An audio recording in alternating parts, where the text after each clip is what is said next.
Hi, my name's Pat, and welcome to another episode of Comic Review. Today is a good topic.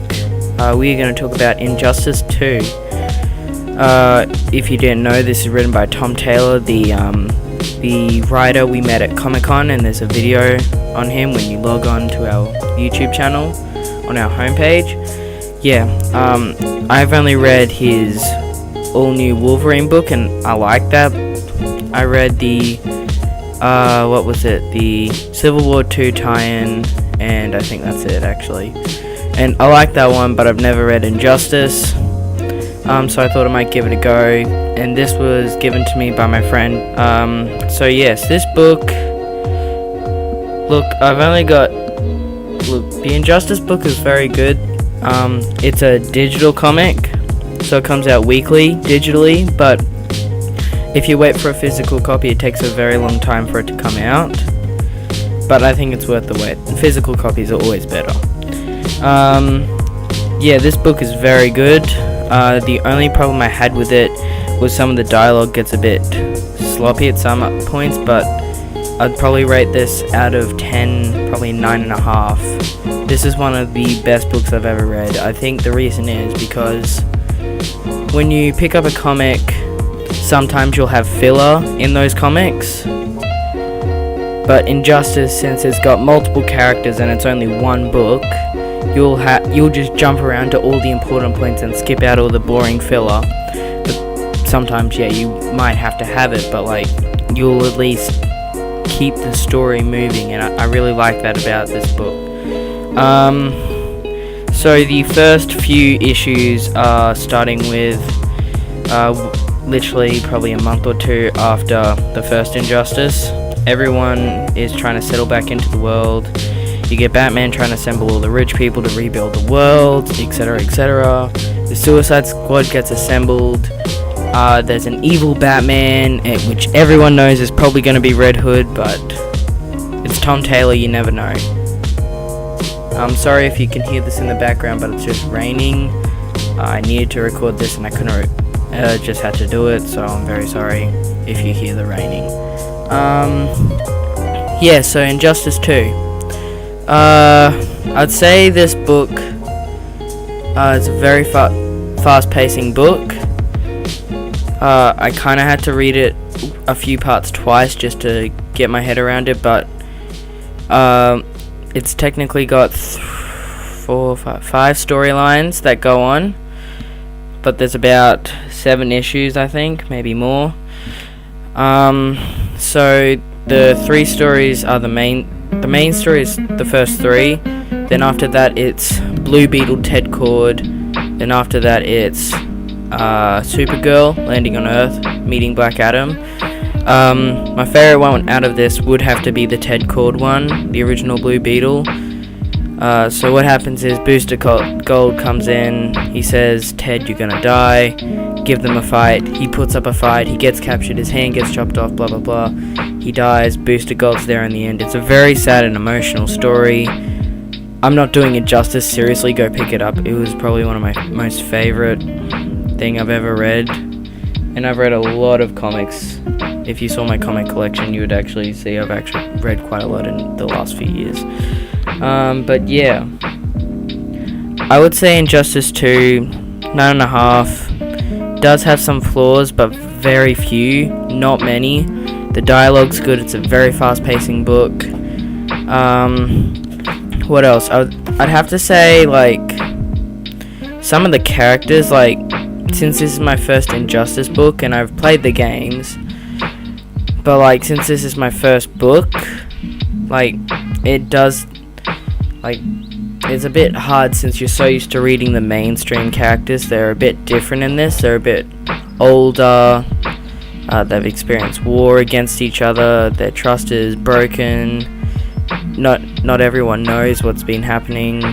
It's been a very good book. It does dive into all the different characters, such as Batman and training Robin. This was a very good story. It was Batman, when he trained Robin, he said you have 3 hours to get home from from the point he dropped him off in Gotham. So he was dropped off in Gotham. He had 3 hours to get home. But Robin, this is Damian Wayne Robin, he stopped to help many people. It took him, just wait, let me check. I think it was about 10 hours. About 10 hours. Maybe less. Maybe more. Here we are, just wait 1 second.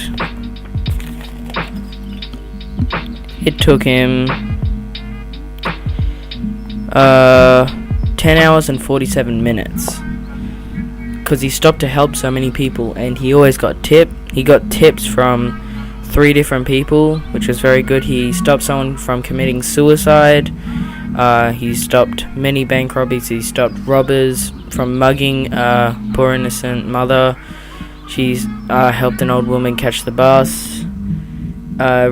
This is Damian Wayne Robin, and if you've read the mainstream comics, if you don't know Damian Wayne in this, he's a very awkward kid since he's grown up to be an assassin. So Tom Taylor does a great way in writing a character that is not fully human, I would say. Like, he is human, don't get me wrong, he's not an alien, but his emotional side isn't that good.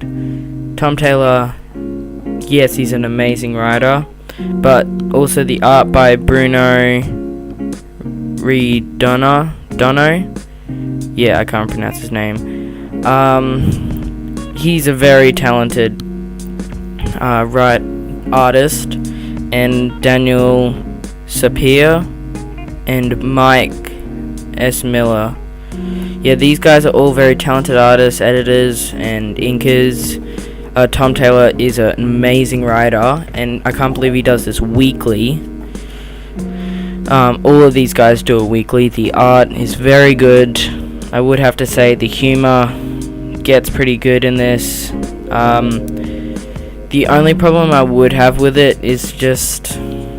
Okay, so the few flaws, I did go over the language. It got a bit sloppy at a few points, like maybe once or twice, maybe 3 times. I don't remember the exact number.